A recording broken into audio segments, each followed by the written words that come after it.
Hey guys, taking a break today and from the trees and showing you guys my vegetable bed and some of the struggles that I have been dealing with this season particularly. So this right here, this is my long gourd, and these are the first gourds of the season that you're looking at. This is the biggest one so far this season, and it's not even there yet. Maybe is a third of the way there to be ready. Uh, but this year has been quite weird. Everything was delayed. The reason for that is because we had a very cold and prolonged winter. So given that I live in SoCal, I didn't think that I needed to start my seed indoor. So I kept trying to start my seeds outdoor, and this guy here did not germinate until the end of August. Um, you know, I kid you not, I may have 20 or 30 seeds here trying to germinate them, and like I think two germinated at the end of August, and and this is the progress for the past month. It's trying to grow out and then finally able to pollinate a few. So, so maybe next year I won't be so stubborn and start my seed indoor. So that is a lesson learned. But it's beautiful. So look gorgeous, beautiful, and and with my past 4 years of experience growing longboards, at any given time, one vine. So everything here, this is just one plant. So at any given time, it can only nurture four four gourds. So you can pollinate more than four. It's like this guy here is pollinated. This guy here is also pollinated. However, they're gonna stay idle at that size until these guys get big and I harvest them. So if let's say this guy got big, I harvest this guy, and then one of these guys here will start growing. But for one vine, at any given time, it will only nurture and grow four gourds at a time. Like these guys here, these guys will stay like that until these guys get big, and I harvest them. And one surprising fact that I just found out lately is that I saw some people selling these guys here at in the parking lot in front of the supermarket and so forth, right? So I went and asked for pricing. And they were telling me that one of these here, this guy here is $10. So I was shocked. I was shocked. This thing is $10, and they are so simple to grow. Just I get just water, a little bit of fertilizer, and that's pretty much it. you know. And if you want, this guy can get out of hands very quickly. So I cut back quite a bit. If you let it go, it's gonna cover everything. So I try to keep it on that end, and then try not to let it overhang my fence here. So this is my long gourds. Beautiful, very good to eat, very healthy. So next things is my bitter melon. So this is my bitter melon. Same, same, same thing with my like the gourds. I started seeds outdoor. It did not germinate until recently. Well, it germinated before my long gourd, and then it got up to this high already once, and then something came and ate it right at the ground level. So there was no chance for it to recover. So I had to start this again twice. So the second time that I started this, I actually started two, one on each side. So in case they come and eat it, then I may have the other guy left. And then if it comes to eat, then I might try to protect the other guy. So I have two this season. So for this season here, it's probably going to be too late for these guys to produce any meaningful bitter melons for me. So it may these two here may get up to the top of the trellis and maybe give me one or two bitter melons. But that's okay because with 1 year I had the same thing happen, and then it stayed like that through the winter, and then it started to produce right away comes next season. So that's okay. If I don't get anything this year, I will get bitter melons comes next year early. And one vine is enough to feed an entire family of maybe 4 or 5 people. They come a lot. They produce a lot. But in my situation, I'm growing two in case something comes and eat it at the ground level, and then then I have the other. So those so these are my bitter melons. I wish they could be producing already, but they're not. But that's okay. Things happens. And then these guys here are my sugar canes. Sugar canes usually by this year here at the end of the season, it probably would have got up to the top of the fence here. But this year here, it just got up to maybe half. So these are all new growth this season, and I think it was just the cold weather and maybe not enough sun as well back here. So that's okay. I got a lot of time. So let's move on. So here, this is my main vegetable bed. So I started this bed before I had my sabadilla becomes that big, and then my trellis, and then the gourd up top. So right now, this vegetable bed is not in a very good location. It's being covered. So right now is in the morning, maybe 10 or 11 a.m., and I'm not getting a lot of sun. So here, this is my cucumbers, and it is struggling. It's gave me maybe one or two cucumbers this season, and that's pretty much it. Some of these guys here, like like this here, I pollinated, and they're not growing. They're just staying, they're just staying small. So probably not enough sun.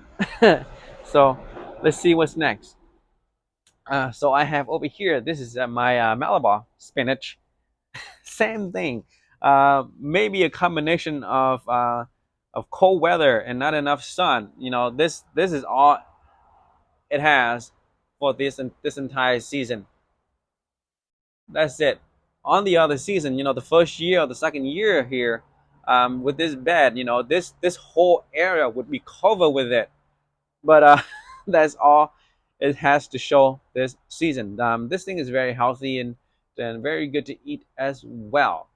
So beside this Malabar spinach, I have one more. This is my water spinach or hollow vegetable or kangkong. There are a few names to it, but you're looking at about uh, 500 seeds. I got this 500 seeds here from eBay, and this is all I have to show.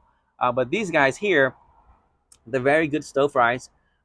So these guys here, you can let it grow up maybe to about a foot or a foot and a half, and then you would harvest it by cutting right at pretty much at the ground level, and then you would take that and go do your stir fry, and then new ones will start popping up again, and then the cycle repeats until it gets too cold in the winter, and then it stops growing, and then you start over again next season. So these guys here, you can start them by buying seeds on eBay, or if you buy a bunch of these guys at the store to eat, you can actually cut the cuttings and stick them to the ground, and it will grow. So I am very excited for these guys here, but they're not growing very fast or very quickly because I think not enough sun, not enough sun. So here I have my onions. This is pretty much for aesthetic only. Pretty much, these guys here have been here for over a year. So I'm sure it's some big onions down there, but that's okay. I'll leave this, make my vegetable bed beautiful. That's it. That's its only purpose. And here, this is my zucchini. This is all I have to show for this season. Maybe so these guys here are male flower. They bloom and fell off. So no zucchinis yet. No zucchini yet. So the first year that I grew zucchinis, I did not know that I had to pollinate them. So I never got any zucchini the first season. So that's pretty much a newbie mistake. I knew very little about these guys when I first started, maybe 4 years ago. And over here, these are my daikons. Daikons, they're the leaves are not edible. I don't think they're edible. But the daikons are good to make broth. It's to sweeten your broth. So they're always nice to have. But not much to show yet this season. So maybe about an inch in diameter here. So very small. This I can get maybe 2, 3, 4 inches in diameter. So these guys can get very big. But mine here, probably not enough sun uh, here because these guys can tolerate the cold pretty well. So some daikons. Right here, I got a patch of cilantros. These guys are pretty much no effort cilantros.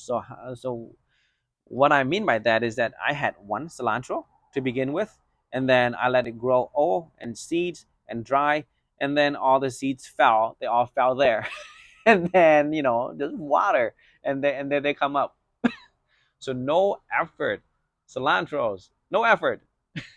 I have some more onions here. I've been trying to to grow some by seeds. I think these are, let's see, um, I think those maybe spring onions as well. So onions, a little sliver of sun right here. So I think that's good enough for onions. This is my eggplant. That's it. That's all I have to show for this season.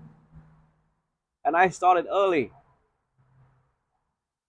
Probably not enough sun in this area, and I think the cold kind of delayed it a little bit. And and this is even more delayed. These guys are my Thai chilies, and that's it. I tried to start these guys here back in April. I may have at least like 20 or 30 or even 50 seeds here, right at that location to germinate. And these guys just germinated maybe 2 to 3 weeks ago. So, but that's okay. I think it's okay. But if it can get up to maybe about a foot, it will be like that and stay like that for the entire winter, and then it will grow again next season here in SoCal. So that's okay. So no chili this year. So a lot of struggles this year because of the cold weather. And something as simple as tomatoes, tomatoes, and this location here, I get sun, almost all day long. And this year I have been struggling.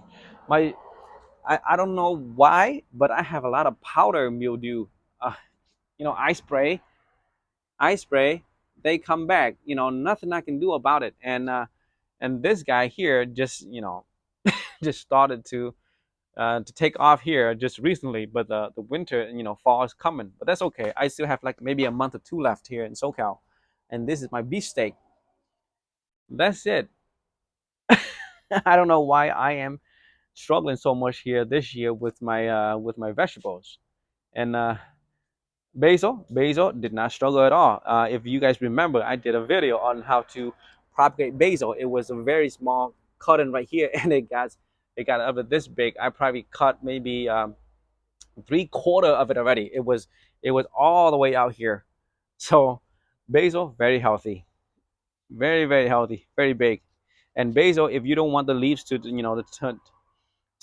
mature quickly, you always want to nip the flower. Just don't let it bloom. Then it will always be fresh. And right here, this is my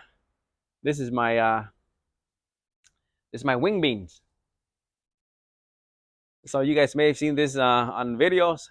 This you eat raw, but it's getting end of the season here. So I let these guys mature and in turn and get old, and then I'll and dried up, and then I'll get the seeds inside. But here, this is what it looks like when it's young. You can eat. This is very high protein. This is still little, but it can get up to a little bigger. But when it's young, the color is a little bit yellowish green, and that's when you can eat raw. Here, it is pretty much deep dark green, and it's very thick, very hard. You're not gonna be able to eat that. So, uh, a lot right here. So this is my wing beans. I think two vines. Two vines is enough if you have a small family. Two vines is enough to eat. All right, that's it, guys. My vegetable bed is not very, very big. I don't focus on that much. Uh, I've spent a lot of my times on my trees. But here I used to grow lettuce only, but we don't eat that much lettuce, and it's too much to consume. So I try to grow other things, like eggplants and stuff. But it's not working out too good. So maybe next year I may convert this into something else, or grow a tree here, or something, or move my vegetable bed somewhere. Um, but definitely, the cucumbers are not going to work out. Not enough light, not enough sunlight. Maybe something that doesn't require too much sunlight. But I am most excited. These guys here, my mom has been asking me all season, where are my gourds? So mid October, and that's it. Once this mature, this is $10. Can you guys believe it? $10. That is shocking. All right, guys, if you would like to stay up to date with me and my garden, please subscribe to the channel. And thank you for watching. Have a good day.